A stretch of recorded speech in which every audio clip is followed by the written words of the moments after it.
All right. Good morning, colleagues. I'm sorry to interrupt breakfast. It's wonderful to see you all this morning. Thanks so much for being here and enjoying the company and good breakfast that we have for you. My name is Luke Terra. I'm at Stanford's Haas Center for Public Service, and I'm on the board of IARSLCE and serve as the co-chair of the Awards and Recognitions Committee, along with my good friend and colleague, David Malone. And we are delighted to welcome you here to recognize our award winners for the association. We're going to introduce our 2023 winners in a moment, but first, as you know, this is our first gathering since 2019, and we have been celebrating our award winners over the last few years virtually. We wanted to take advantage of the opportunity when we're all together to also lift up and celebrate our 2022 winners, who many of you may have seen in a series of webinars that we did with Campus Compact. But since we're all here, we wanted to take the opportunity to celebrate them in person as well. So I want to start with a quick recognition of our 2022 winners. If I can get the buttons to work in the way that I'm hoping they will. How about that one? How about that one? What if I press that one? Tiana to the rescue, everybody.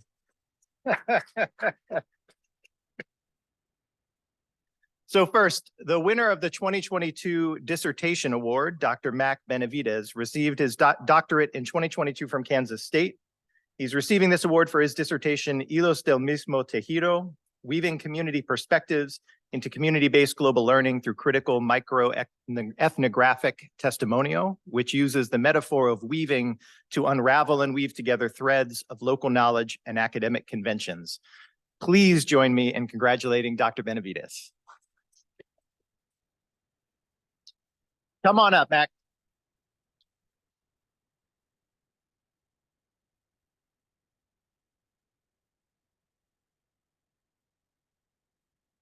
Next, we're pleased to present the 2022 Diversity, Equity, and Inclusion Award to the researchers with Endavant, a multidisciplinary research group based at the University Jaume I in Spain. Endavant researches service learning programs with pre-service teachers with the goal of creating more inclusive spaces for young learners with special needs. Please join me all the way from Spain in congratulating the researchers of Endavant. Come on up.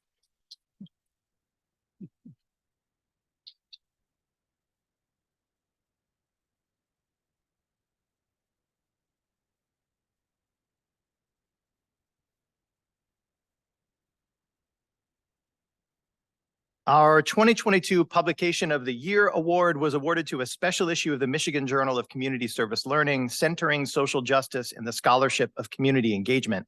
If you haven't already, I strongly recommend reading each of the 7 articles in that issue. The special issue is edited by Tania Mitchell and Tapia, but the award recognizes all of the contributors. Tania is here somewhere, and if you're here, Tania, come on up. She was finishing a Portuguese class, always learning, so she was going to try to duck in. So track her down and congratulate her where you can in the halls. But the award was on behalf of all of the team. Please join us in recognizing the Publication of the Year.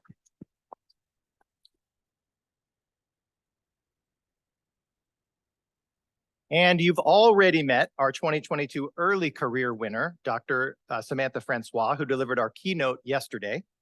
Dr. Francois is an associate professor of psychology at Clark University and the former executive director of the Violence Prevention Institute here at Tulane. Please join me in congratulating Dr. Francois on this well-deserved recognition.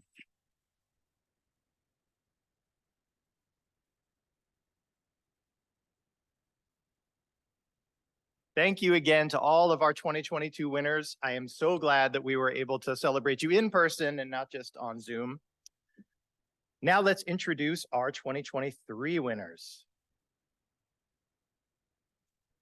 We've invited each of them to offer some brief remarks, along with a question that they're going to pose to all of us. And after we have an opportunity to hear from each of them, we'll take a few minutes to give you a chance to discuss those questions together as a table. You'll find a hard copy of those questions on the back side of this graphic that you'll find on your table. So no need to take notes as you're hearing their remarks. You've got it there. To get us started, let me welcome my co-chair, David Malone. Yeah, round of applause for David. Yeah.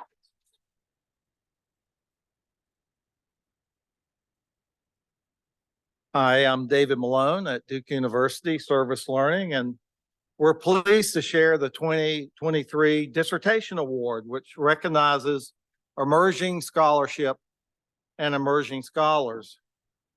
I think of emerging scholars as the mitochondria of IARSLCE, the energy producers. And I wanted to take a second to say that yesterday I participated in the grad student network meeting facilitated by Emily, Matisas, and Heather. And it was very energizing, full of hope and imagination, demonstrating something I think all of us deeply believe. IARSLCE is more than a conference. It's a community of purpose and practice. And since we have not met since 2019, I thought it might be wonderful if we could ask all of our graduate students that are currently in graduate school, people who have recently completed graduate programs, for practitioner scholars who have completed professional development programs over the last few years since we haven't been together as community, to please stand and let's recognize these young emerging scholars.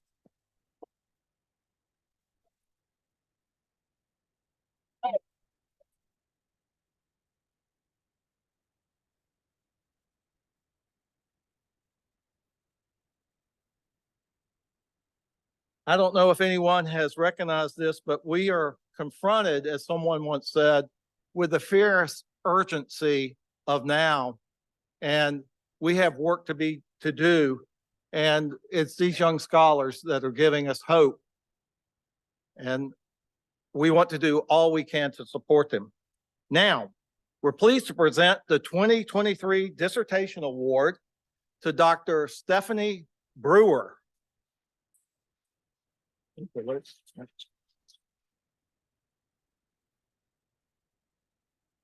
I like that. We're showing a lot of love in here today. Dr. Brewer earned her doctorate at Michigan State University in 2023. Her title of her dissertation is Community Engaged Learning and Student Mental Health and Wellness, the Lived Experiences of Undergraduate Students.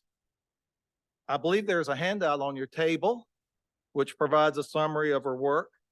Given that the Chronicle of Higher Education has recently framed a mental health crisis among our college students, I can think of no work more important than establishing the relationship between service learning, community engagement, and student well-being. Dr. Brewer currently serves as the program director for community engagement scholars, as well as the academic program manager at the Center for Community Engaged Learning at Michigan State University. Let's give it up for Dr. Brewer.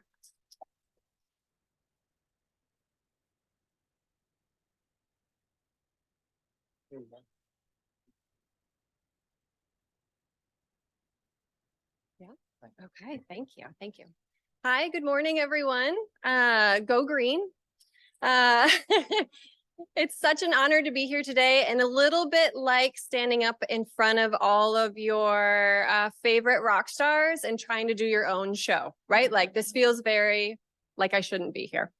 But I was incredibly overwhelmed by this news. And when I learned more about the other honorees, I felt even more humbled to be here. So just thank you so much for letting me share this platform today. I have a few thank yous, and then as mentioned, I've got a question. So I want to say thank you to the awards committee and IARSLCE at large. Thank you for providing this opportunity to forefront this really important conversation around mental health.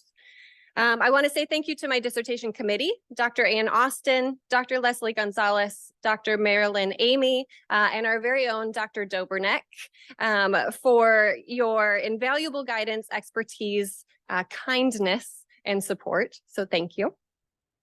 I want to thank my colleagues at Michigan State University's Center for Community Engaged Learning, and specifically my partner in all things academic community engaged teaching and learning, Michelle Snitchin.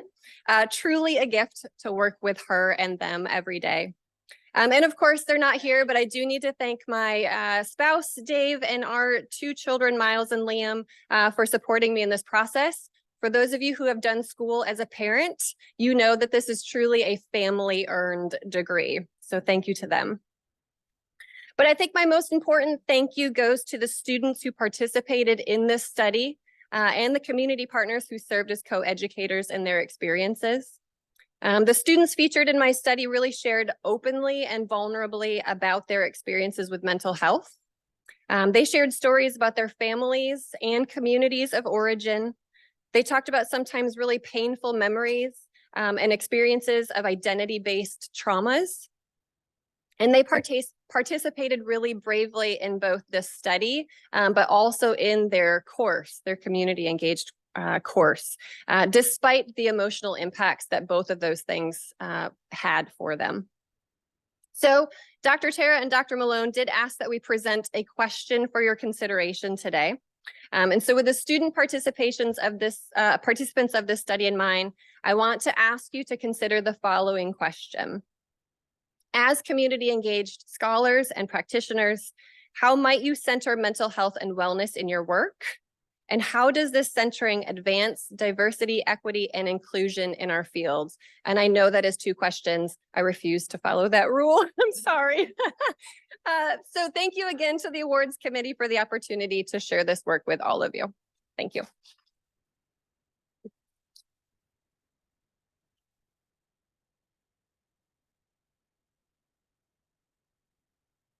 I'm delighted next to recognize and celebrate the winners of the 2023 Diversity, Equity, and Inclusion Award, which recognizes excellence in research and scholarship that advances diversity, equity, and inclusion in the study and practice of service learning and community engagement.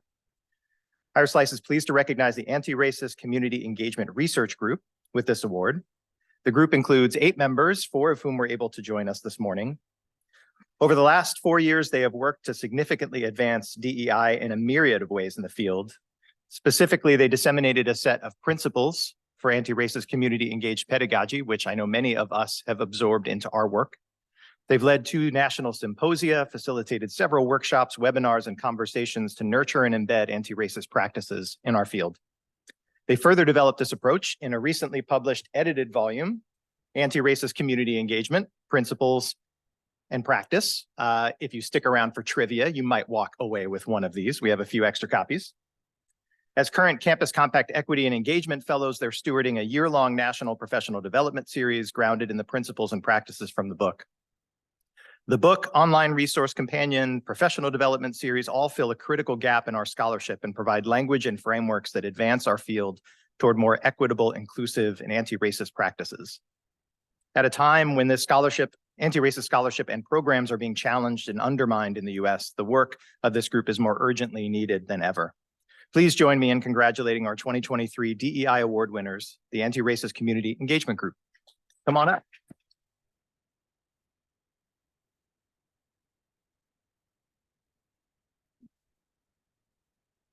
Hello, everyone. I'm Christina Santana, and as the lead editor of the book, I'm very happy to introduce the book a little bit, give an overview. But first, I want to say there are only 4 of us that were able to come today. There are 4 other co-editors, but there are also many people in the audience who have touched this book and have helped it become a reality. Can I ask you all, if you've been a part of this work, can you stand? We have a couple of authors in the audience. We have a couple of back cover blurb writers in the audience. I saw our forward author is here. Campus Compact has been a huge supporter. Thank you all so much. Yes, it's been a feat. And for us, you know, it's been a culmination of years of work and dialogue with colleagues committed to anti-racist community engaged actions regionally and across the country. This effort has included the development of the anti-racist principles of community engagement that became the basis of this book. That project took place over a period of 7 months and included teams at 4 college campuses across the state of Massachusetts. It included piles of research on anti-racist teaching, learning, and research, as much data as we could get from individual institutions to understand how they understood the needs and experiences of their minoritized students, and focus groups with students and community partners at each campus. The effect of all of that work is a series of statements organized into 4 parts or principles. They comprehensively capture and define what anti-racist community engagement looks like when the voices of students and community partners are centered. Those principles form the structure of the book. You can see a handout on your table that shows the structure. The purpose of this book is to build on the wisdom of the principles. We were really interested in revealing the groundswell of work already underway to prioritize anti-racist values in the pivot away from the traditional higher ed centric and white savior ways of doing community engaged teaching, research, and practice.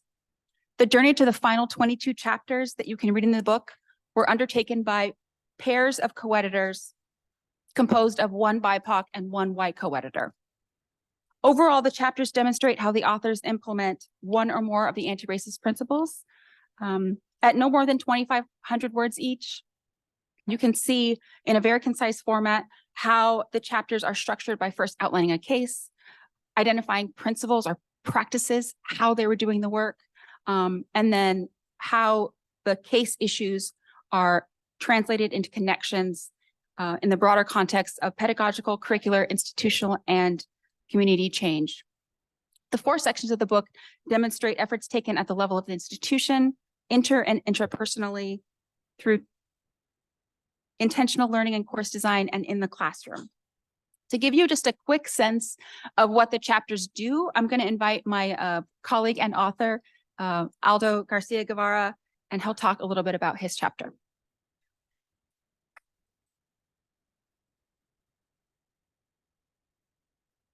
Yes, thank you, Christina. Doing this in 1 minute feels a little like it felt taking the better part of a decade of work and turning it into 6 pages. So here we are.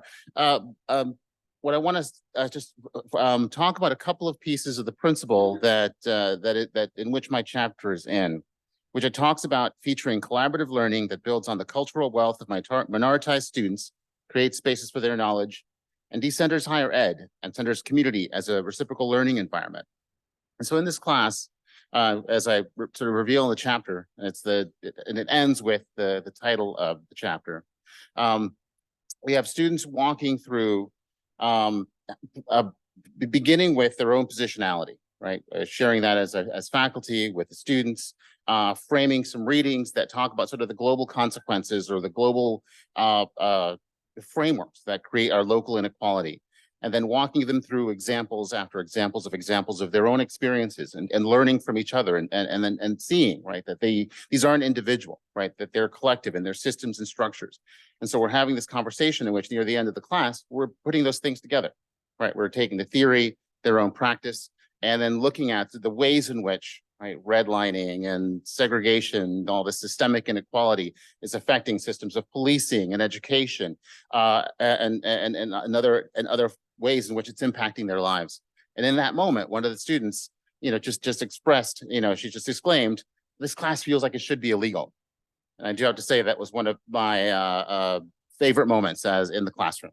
So, and there's just so many other examples of fabulous work in this book, and to me, that perhaps was my favorite thing. It's just in this high COVID, some of this work was being done, just being able to see example after example after example as represented here of the marvelous work that's being done around the country. So thank you.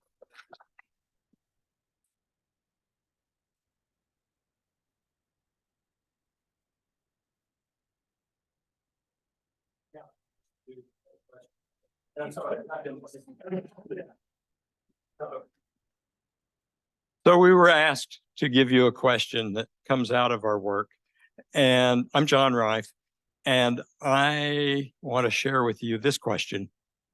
How do you imagine your practice might change if you approach it from an explicitly anti-racist perspective? So you can sit with that.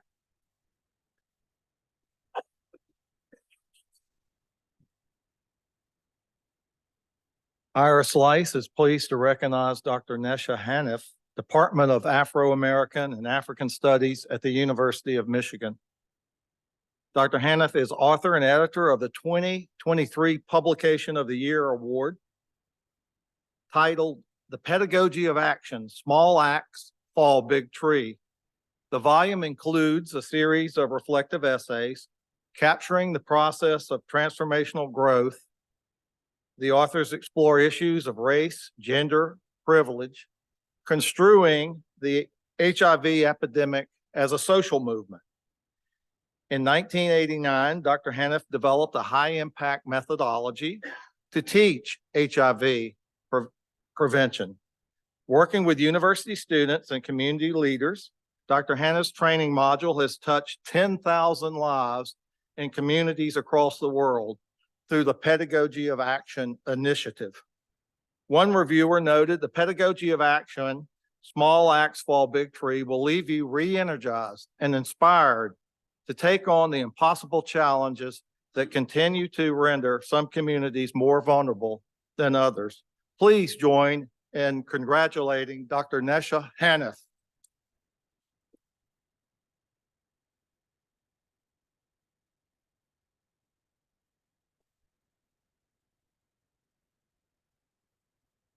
Thank you, Doctors Williams and Clara. Good morning, everybody. This is the first time I'm at the conference, and I'm very happy to be here, and I'm glad that you voted my book an award, so I could be here. Oh, sorry about that. Can you hear me now? Okay. Anyway, I do have about 2 pages I have to read. And so there are a lot of things I want to say, so I'll just get to it. I would like to thank the IARSLCE for this wonderful accolade. I also want to thank all my students, one of whom is here, Rocky. And I want to thank my students. I want to thank the communities in South Africa, the Caribbean, and communities of color in the United States, who also deserve this award. But also it's mine too. And I worked damn hard for this. Just this moment. I've been working at this kind of work for years. I think my last count is about 30 years. The truth is, I am really surprised this kind of work ever gets recognized. Certainly not in academia. The Pedagogy of Action, Small Acts Fall Big Tree is indeed a labor of love, and indeed it takes on the question of the legitimacy of community engagement as important intellectual, not academic work. It is scholarly work that is innovative and creative, and that it's a critical part of knowledge production. I do think that the question about knowledge production, which is on the table, is one which I raised. It is possibly the Pedagogy of Action, I have a copy of it here. It is possibly a foundational text that provides the answer to the question of how does one do this locally and globally. Certainly at this moment, it seems that institutions of higher learning are hesitant to go there. The Pedagogy of Action, Small Acts Fall Big Tree traces my work for almost 30 years with American students engaged in communities in the US and abroad. It construes HIV education as a social movement and uses an oral HIV prevention module to teach low literate populations. Students are taught this method and they must work with marginalized populations and have them teach back the module to their own communities. The first principle, I'm just going to give you a few, it's like about 10 principles. I'm just going to talk about 3. The first principle of the POA, that's what we all call it, not pedagogy of action. The first principle of the POA is for students to examine and monitor their own hegemony as a US person abroad. It is premised on overturning the ideas behind service and its colonizing roots. Let us be clear here that this work is about teaching, a pedagogy that constantly requires reflection and critical thinking. Why do you want to teach HIV in Africa without teaching it at home? Who are you? How can you in one semester bring empowerment to communities who don't know you? And who in the end is empowered? It is you. And what we should always do is the sham of empowerment work must be constantly challenged.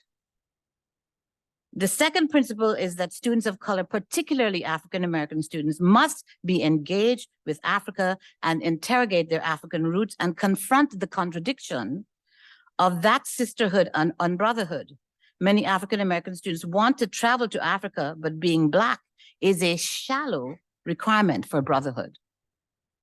You are an American, and that component immediately sets up a hierarchical relationship. This is a complexity that is constantly discussed. The exoticizing of Africa must be constantly untaught. There is a requirement that is militantly observed in this project in Africa. I require when you send pictures to home from Africa, that they must have more people than animals.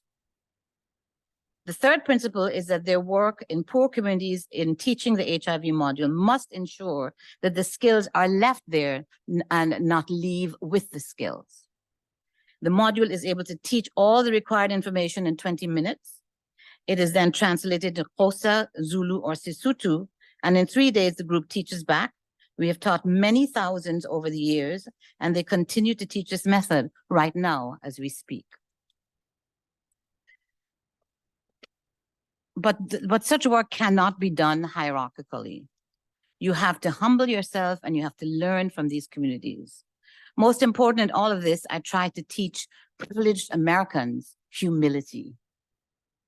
That has been the toughest pedagogy that I've ever had. How can you teach Americans to place themselves second when their lifelong slogan is, "We're number one"?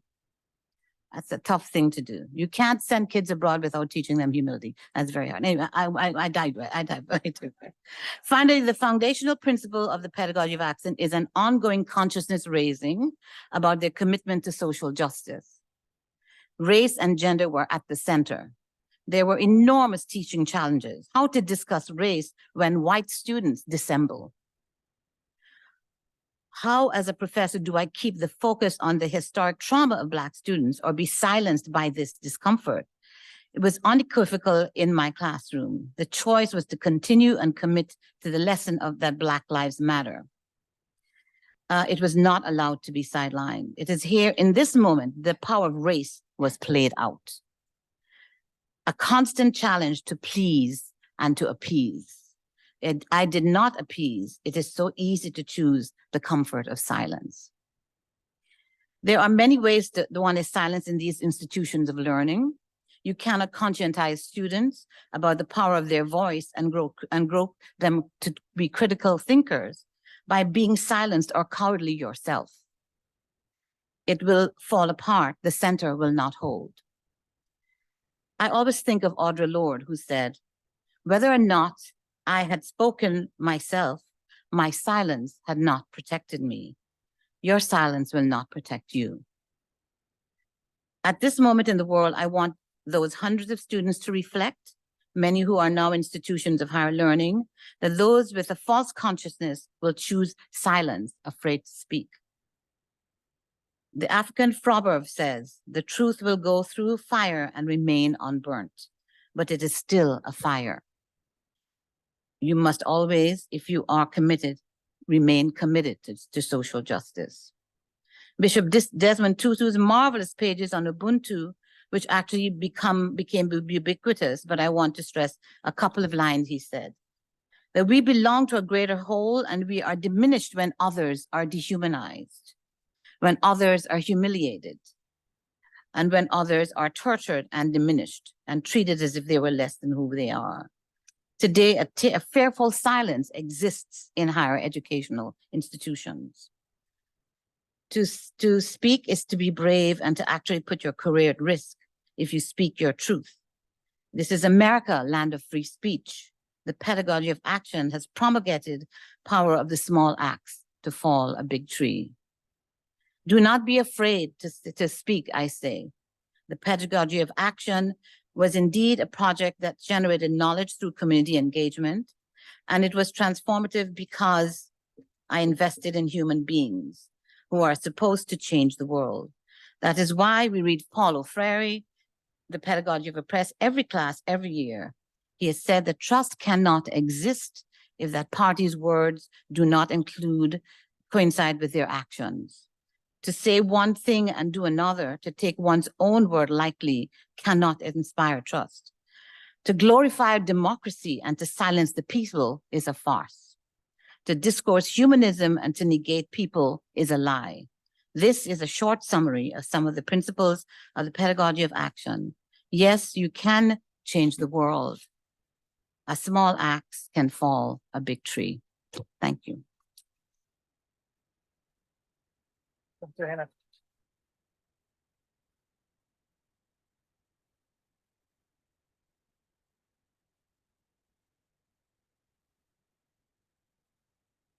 Our final award, last but certainly not least, the Distinguished Career Award acknowledges and celebrates intellectual leadership through a body of work that has broad and deep impact on the study and practice of service learning and community engagement. On behalf of IARSLCE, I'm honored to recognize Professor Maria Nieves Tapia with the 2023 Distinguished Career Award. For over 30 years, Professor Tapia has been a leading voice. Oh, yep, you're right. Thank you.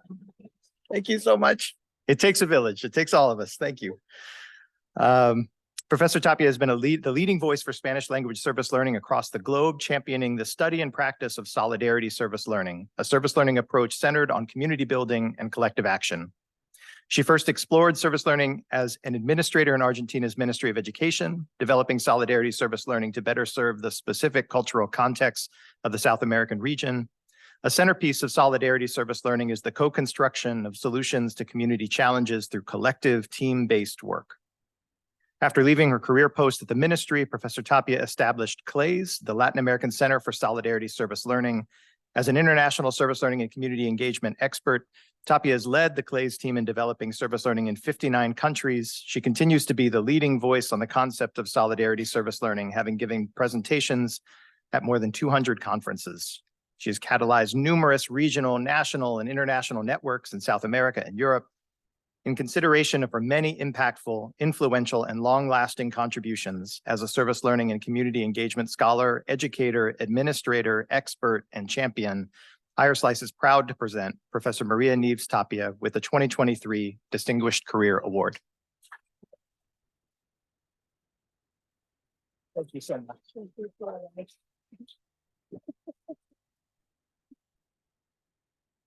Thank you so much. I'm really deeply grateful to IARSLCE for this honor. I'm grateful for being such a good company today. And I have to give a great thank you to Andy Forco and Berbagerster and Carol Ma for taking the time to nominate me for this honor. As you heard, I'm not a typical scholar. I quit my university position, in fact, to become first a public servant and then an NGO leader. And I'm happy to have done so. But I feel my career is our career, so I want to share this award with the two great teams I have been privileged to develop my career. The Solidarity Education National Program at the Ministry of Education in Argentina, which miraculously have survived 25 years of Argentinian policies, and CLAYS, my wonderful team, which now I have Daniel Giorgetti representing all of them here. I would like to share two words. One is solidarity. It's been repeated in my introduction, and you will have a question about it in your table. I know in American English, it may sound a radical word. In Latin America, it's a very common word. It's an everyday word. word may be used to ask for blood donations or food donations, and nobody cares. And we use it also for union labor and solidarity against the big powers of the world that impose us economic models and such. But yesterday there were questions about the service world.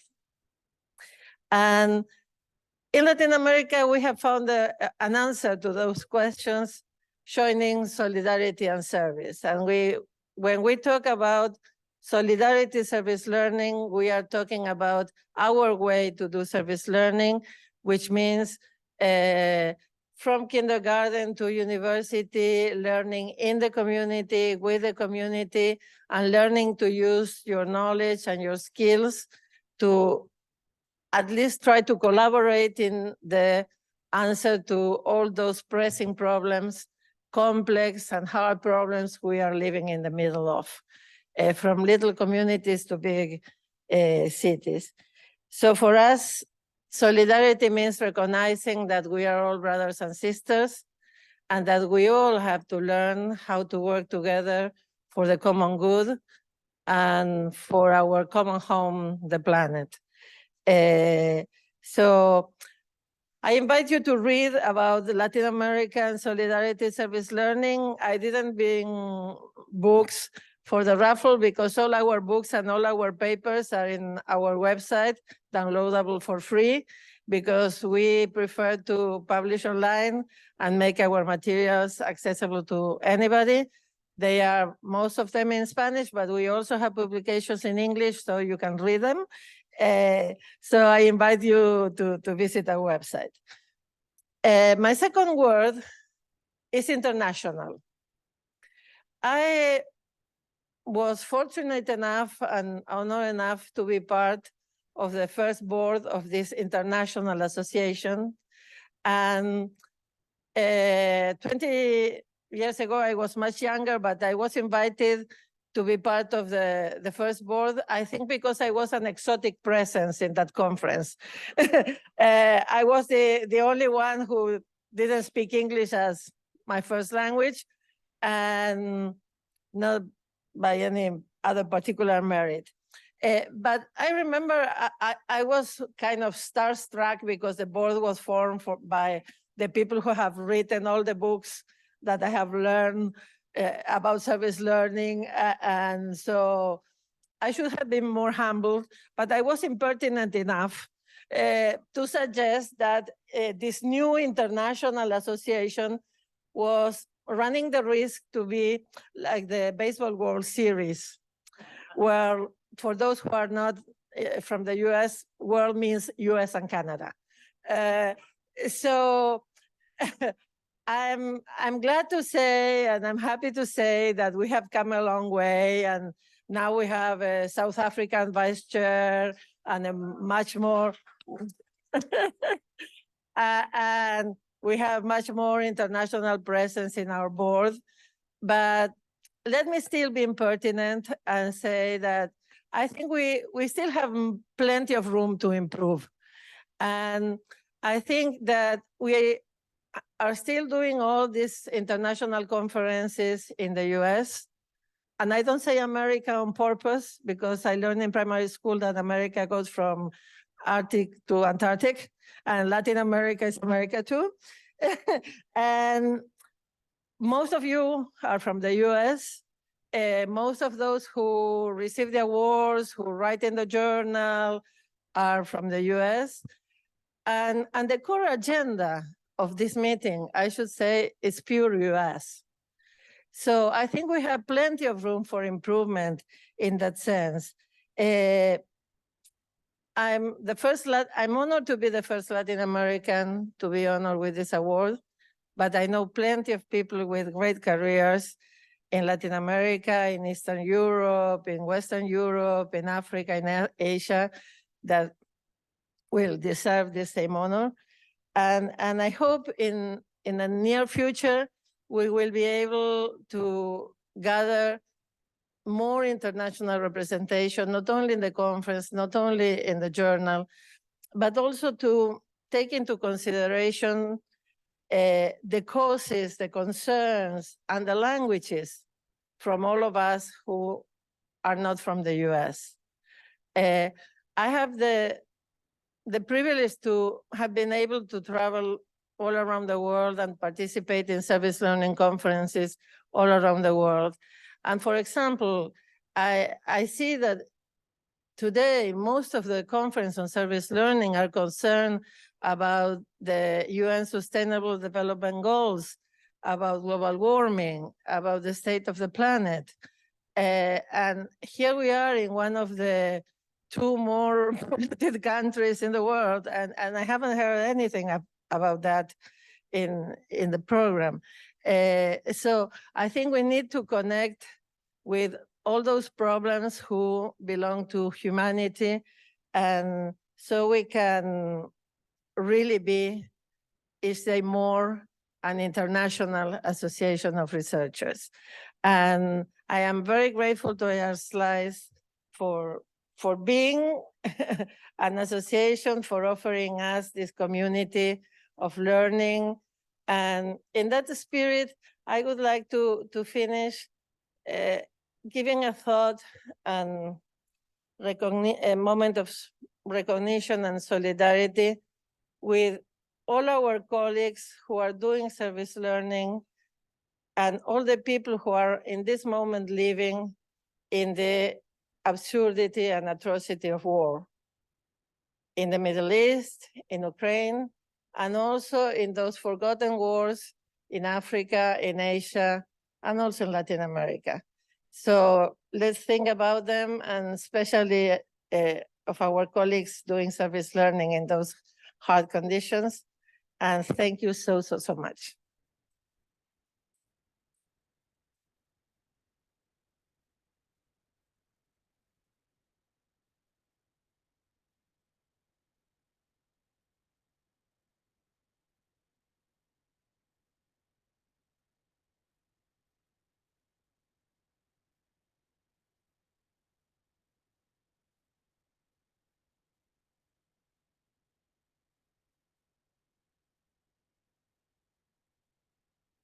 We have to end at 10:50, but let's give it up one more time for all of the award winners today.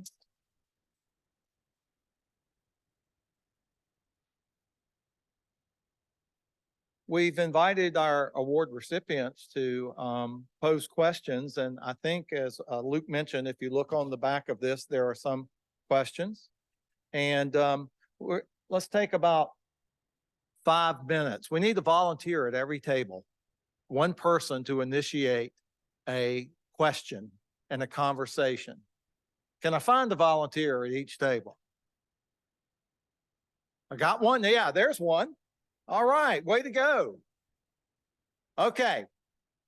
Pick a question that you want to talk about or create your own question. Several were posed, and let's have a tabletop conversation. What are the most pressing questions our organization needs to be addressing, scholars need to be addressing?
I'm sorry to cut off conversation, but let me pull you all back together.